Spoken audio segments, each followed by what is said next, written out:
5 second হয়ে গেছে। আচ্ছা, আমরা আমাদের যে বুয়েটের প্লেলিস্টটা আছে সেই প্লেলিস্টের আজকে আমরা সেকেন্ড ক্লাস দিব। এবং এই ক্লাসে আমরা 23, 24, 25-এর দুটি স্থিতিতরিতের ম্যাথ আসছে, স্থিতিতরিতে দুইটা ম্যাথ আসছে, এই দুইটা ম্যাথ আজকে আমরা সলভ করে দিব। তাহলে দেখো আমরা প্রথম ম্যাথটা একটু সলভ করি।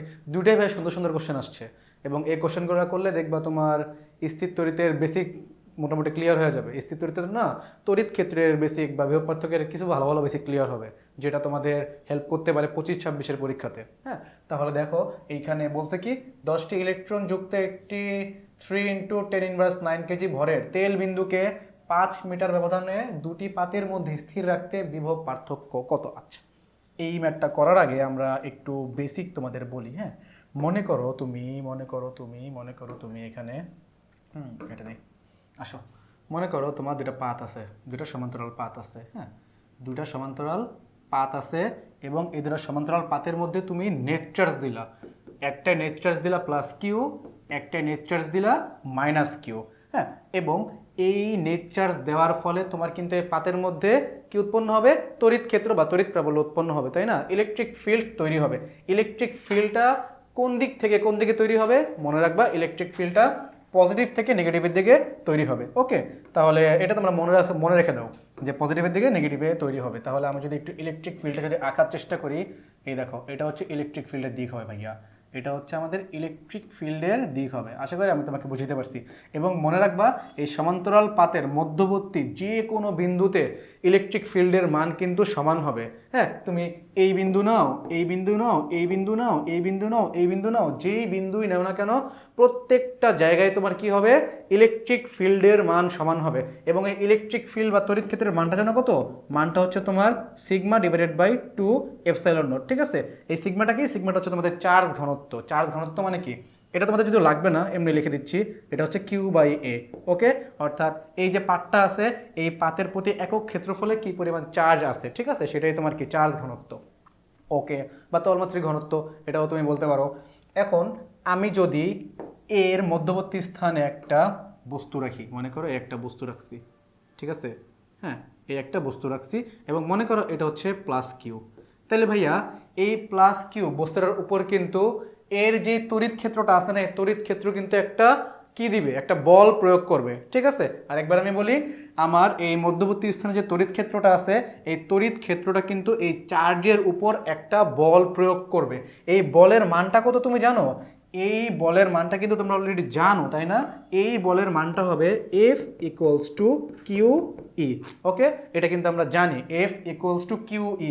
এবং দেখো, এর দুই প্রান্তের বিভব পার্থক্য যদি ডেল ভি হয়, তাহলে এই ডেল ভি এর সাথে, বিভব পার্থক্যের সাথে তড়িৎ প্রাবল্যের কিন্তু একটা রিলেশন আছে।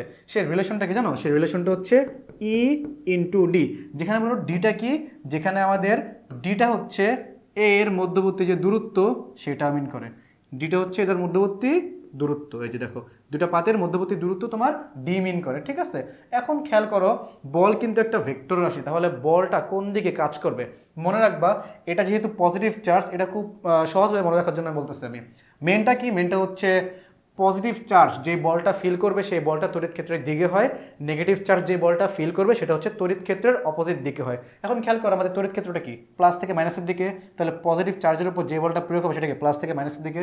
তোমরা এইভাবে মনে না রেখে অন্যভাবে মনে রাখো যে এটা যেহেতু প্লাস চার্জ, এই প্লাসকে বিকর্ষণ করবে, এই মাইনাস এই প্লাসকে আকর্ষণ করবে। অর্থাৎ এইখানে তোমার যেই বলটা হবে, সেই বলটা হবে F = QE। ঠিক আছে, এবং এই বলের দিকটা কোন দিকে হবে? এই বলের দিকটা হবে পজিটিভ থেকে নেগেটিভ বরাবর। এই যে F = QE, পজিটিভ চার্জের জন্য। ব্যাপারটা কি বুঝতে পারছো?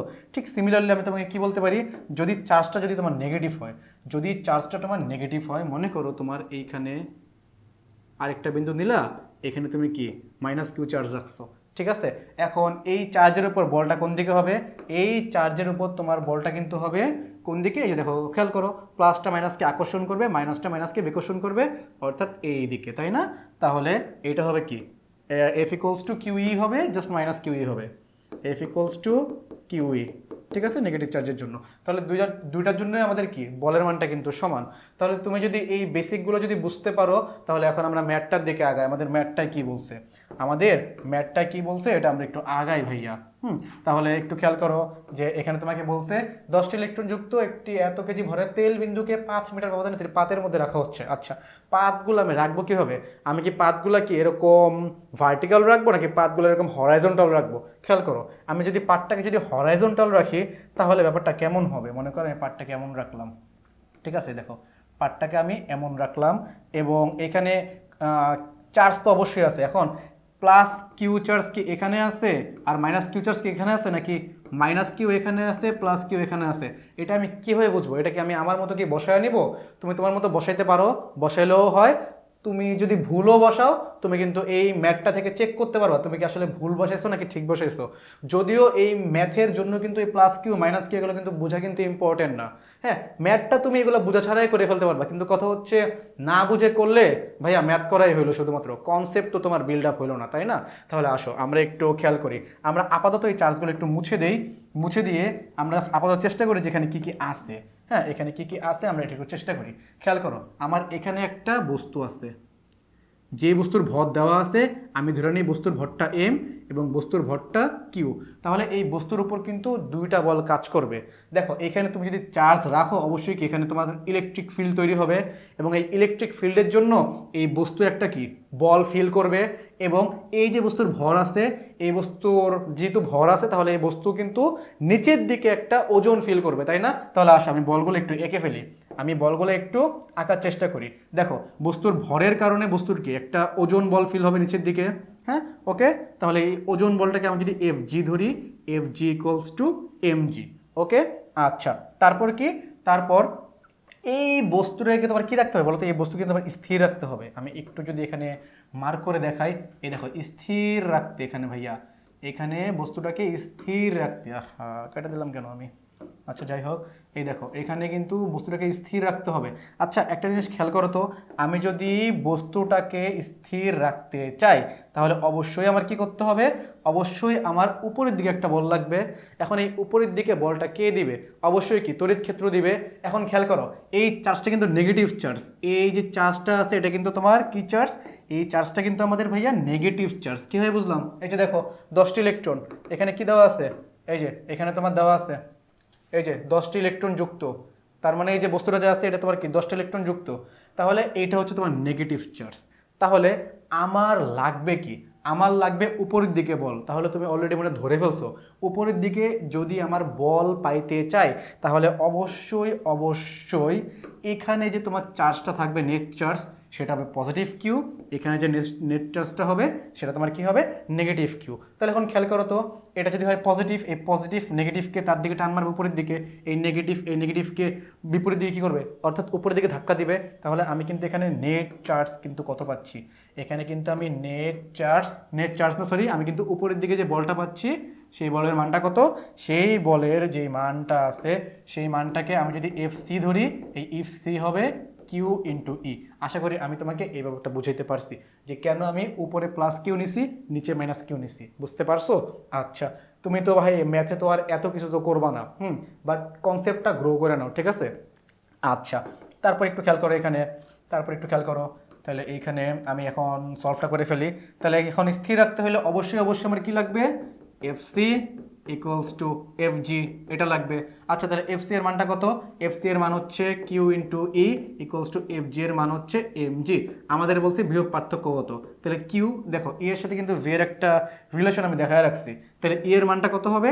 ই এর মানটা তোমার হবে হচ্ছে এখানে বলতে পারো ই এর মানটা হবে তোমার ই এর মানটা হবে ভি ইন্টু ডি। ই এর মানটা হবে আমি মনে এখানে একটু ভুল লিখছি, ই সমান সমান হবে del V divided by D. Sorry, এখানে হবে হচ্ছে তোমার ই এর মানটা del V divided by D. দেখো এখান থেকে equals to del V divided by D. আশা করি বুঝতে পারছো এখানে। আচ্ছা সমান সমান তোমার কী হবে? সমান সমান এখানে হবে এম ইন্টু জি। তোমাকে বলছে ডেল ভি এর মানটা কত? তাহলে একটু খেয়াল করো, এখানে ডেল ভি সমান সমান আমি যদি বের করতে চাই তাহলে কী হবে? M G D divided by কত হবে? কিউ হবে। তাহলে এম এর মান তো দেওয়াই আছে, জি এর মানও দেওয়া আছে, ডি এর মানও দেওয়া আছে। আমি একটু যদি তোমাকে বসায় দিই এখানে, তাহলে বসায় দিলে এখানে কী হবে? এখানে তোমার যদি বসায় দেই এম এর মান হচ্ছে 3 × 10⁻৯ জি এর মান 9.8, ডি এর মান এখানে কত দেখো 5 মিটার ব্যবধান এখানে বলে দিছে, এখানে 5 মিটার ব্যবধান বলে দিছে, তাহলে এখানে হচ্ছে 5 ডিভাইডেড বাই কিউ এর মান কত দেখো 10টি ইলেকট্রন, তাইলে আমরা কি জানি একটা ইলেকট্রনের ভর কত 1.6 ইন্টু 10 ইনভার্স 19, 10টার ভর কত হবে ইন্টু 10, তাহলে এটা কত হবে এটা হচ্ছে ডেল ভি, এখান থেকে তুমি ডেল ভি সমান সমান কিছু একটা পাবা এত ভোল্টেজ। আশা করি এই ম্যাথটা তুমি বুঝে ফেলছো। হ্যাঁ, এখন আমরা সেকেন্ড ম্যাথে যাই। সেকেন্ড ম্যাথটা কি বলছে, সেকেন্ড ম্যাথটা খুব সুন্দর একটা ম্যাথ। সেকেন্ড ম্যাথটা বলছে যদি ex equals to 3x ey equals to 4 হয়, তার মানে বুঝতেই পারছো যে এখানে তোমার একটা তড়িৎ প্রাবল্য বা তড়িৎ ক্ষেত্র ছিল, ওই তড়িৎ ক্ষেত্রকে আমি দুটো উপাংশে ভাগ করে দিছি, যেহেতু তড়িৎ ক্ষেত্র একটা ভেক্টর রাশি আমি উপাংশে ভাগ করতেই পারি ভাইয়া। তাহলে ex ইকুয়ালস টু 3x এবং ey ইকুয়ালস টু 3y, আচ্ছা ey ইকুয়ালস টু 4, আচ্ছা তাহলে ex ইকুয়ালস টু 3x এবং এখানে ey ইকুয়ালস টু যদি 4 হয় তাহলে তোমাকে বলছে va মাইনাস vb কত, অর্থাৎ বিভব পার্থক্যটা কত। তাহলে এই ম্যাথটা করার জন্য আমি তোমাকে একটু আগে বেসিকটা বোঝাই। দেখো বেসিকটা খুব কঠিন কিছু না, এগুলো তোমরা ইন্টারে পড়ে আসছো, এই বেসিকগুলো ইন্টারে পড়ে আসছো। মনে করো এখানে তোমার কি একটা কোনো একটা রেখা আছে বা লাইন আছে যার মধ্যে কি চার্জ বা কিছু একটা আছে। তাইলে এখানে মনে করো যে এখানে তোমার পজিটিভ কিউ আছে, এটা তুমি ভাই নেগেটিভ কিউ দিয়েও করতে পারবা, এখানে কোনো সমস্যা নেই, ঠিক আছে। এখানে পজিটিভ কিউ আছে এবং তুমি কিন্তু জানো যে পজিটিভ কিউ এর জন্য প্রত্যেকটা বিন্দুতে যে তড়িৎ ক্ষেত্র তৈরি হবে সেই তড়িৎ ক্ষেত্রগুলো কিন্তু পজিটিভ চার্জ থেকে বাইরের দিকে, বা যেই বিন্দুর ইলেকট্রিক ফিল্ড আমি দিব সেই বিন্দু থেকে বাইরের দিকে কিন্তু কি হবে ইলেকট্রিক ফিল্ডগুলো হবে বা তড়িৎ ক্ষেত্রগুলো হবে। মনে করো আমি তোমার এই একটা বিন্দু নিলাম, এখানে আমি একটা বিন্দু নিলাম, হ্যাঁ এখানে একটা বিন্দু নিলাম, এটা মনে করো এ বিন্দু, আবার এখানে আমি একটা বিন্দু নিলাম, এটা হচ্ছে বি বিন্দু। আমি তোমাকে যদি কোশ্চেন করি ভাইয়া এই পজিটিভ চার্জের জন্য, এখানে তোমার এই পজিটিভ চার্জের জন্য এই এ এবং বি এর মধ্যে তড়িৎ ক্ষেত্রের দিকটা কোন দিকে হবে, তাহলে তুমি কিন্তু অলরেডি বলবা যে ভাইয়া তড়িৎ ক্ষেত্রের দিক হবে এই দিকে, অর্থাৎ বিন্দু থেকে বাইরের দিকে। এই যে দেখো এই দিকে হবে তড়িৎ ক্ষেত্রের দিক, ঠিক আছে। এই যে তড়িৎ ক্ষেত্রটা এই দিকে হবে, তড়িৎ ক্ষেত্রটা তোমার কোন দিকে হবে এই দিকে হবে। আমার কথা কি বুঝতে পারছো? তাহলে দেখো আমি যদি তোমাকে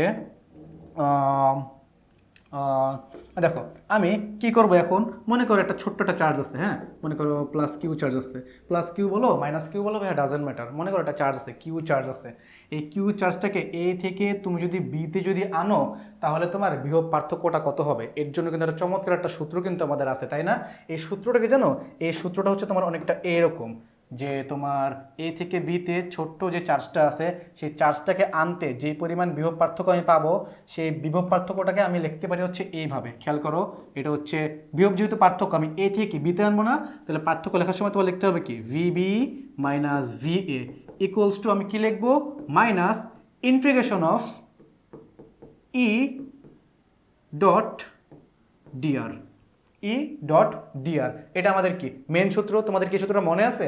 অথবা তুমি চাইলে এটাও লিখতে পারো ভিবি মাইনাস ভিএ মাইনাস এ ইন্টু ডিআর, এটাও লিখতে পারো। এটা লেখা সবচেয়ে বেশি ভালো, আমাদের ম্যাথের জন্য আমরা এইটা লিখি, ঠিক আছে। এখানে যে লিমিটটা আছে লিমিটটা তুমি কী বসাবো বলো তো, তুমি কোনখান থেকে কোনখানে গেছো, চার্জটা ছিল এ বিন্দুতে গেছো বি বিন্দুতে, তাহলে চার্জটা ছিল এ বিন্দুতে গেছো বি বিন্দুতে।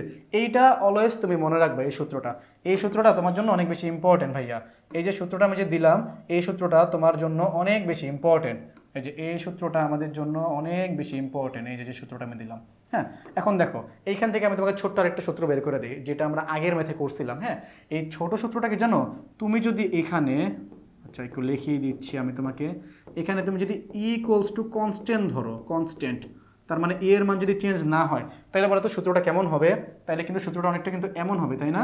তখন কিন্তু সূত্রটা অনেকটা এমন হবে যে VB minus VA equals to minus, যেহেতু ই এর মান কনস্ট্যান্ট আমি ইটাকে বের করে দিচ্ছি, ঠিক আছে।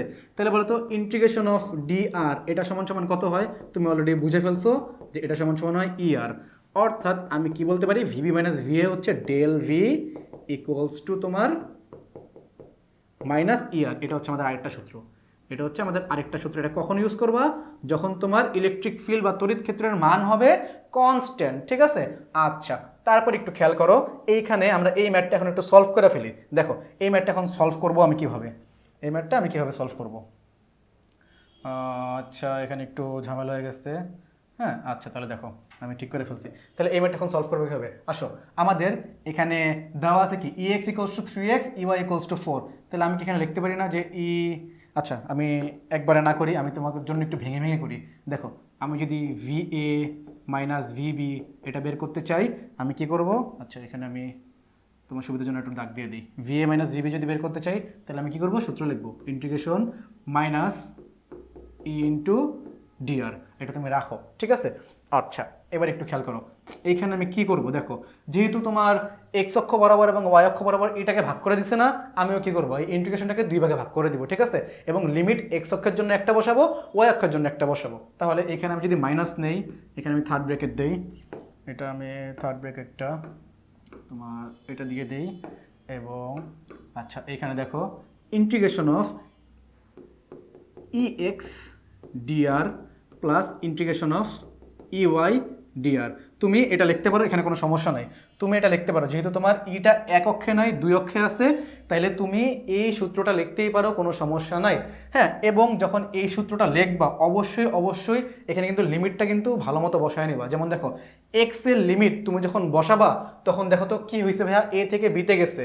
তাহলে ভাইয়া বলো, এতে আমার এক্স এর মান ছিল কত? এতে কিন্তু আমার এক্স এর মান ছিল কিন্তু 0, তাই না? বিতে এক্স এর মান কত? 5। তার মানে লিমিটটা হবে 0 থেকে 5। আচ্ছা ওয়াই আসো তো, ওয়াই দেখো তো, এতে তোমার ওয়াই এর মান কত ছিল? 2, বিতে ওয়াই এর মান কত? 0।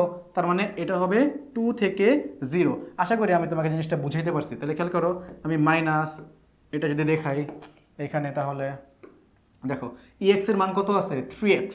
তাহলে ইন্টিগ্রেশন অফ 0 থেকে 5 3x। আচ্ছা এখানে তোমার 3x, এখানে ডি আর না লিখে তুমি ডিএক্স লেখো, কোনো সমস্যা নাই। ডি আর না লিখে ডিএক্স লেখো, ডি আর এর জায়গায় ডিএক্স লেখো, কোনো সমস্যা নাই। আচ্ছা প্লাস এখানে 2 থেকে 0, ইউ এর মান কত আছে বলো তো? এই দেখো ইউ এর মান 4 আছে, তাহলে 4 ইন্টু ডিওয়াই লেখো, তাতেও কোনো সমস্যা নেই ভাইয়া, তাতেও কোনো সমস্যা নেই। আচ্ছা তাহলে এটা লেখলা, এখন তোমার কী করতে হবে বলো তো? এটা তোমার একটু ইন্টিগ্রেশন করতে হবে, যেহেতু আমার জায়গা নাই তাহলে আমি একটু এখানে করে, দেখো আমি এই ইন্টিগ্রেশনটা একটু এখানে করে ফেলি। হ্যাঁ, তাহলে এইখানে তোমার কী হবে বলো তো? এইখানে তোমার হবে হচ্ছে, আচ্ছা এই 3x dx এটার ইন্টিগ্রেশন আমি যদি করি, তাহলে এটা কি অনেকটা এরকম আসবে না, যে 3x স্কোয়ার ডিভাইডেড বাই 2, এবং এখানে তোমার লিমিটটা কত হবে? লিমিটটা হবে 0 থেকে 5 প্লাস, তারপর এখানে কী হবে বলো তো? 4 ইন্টু ডিওয়াই। তাহলে 4টাকে তুমি যদি বের করে আনো, ইন্টিগ্রেশন অফ ডিওয়াই সমান সমান হবে শুধু ওয়াই। তার মানে 4 এখানে শুধু ওয়াই, এটা কত হবে তোমার? এটা হবে তোমার 2 থেকে 0। এটা হবে তোমার 2 থেকে 0। আশা করি আমি তোমাকে এই ব্যাপারটা বুঝাইতে পারছি।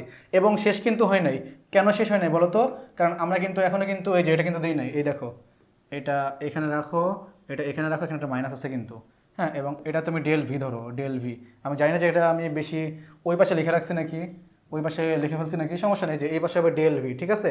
তাহলে এখানে তোমার কী হবে? আমি যদি একটু যদি সলভ করে দিই তোমাকে, এটা মাইনাস, এটা হবে হচ্ছে তোমার, এটা তোমরা সলভ করে নেবে, আমি তো পুরোপুরি সলভ করে দিব না, জাস্ট আমি তোমাকে মানটা বসায় দিব।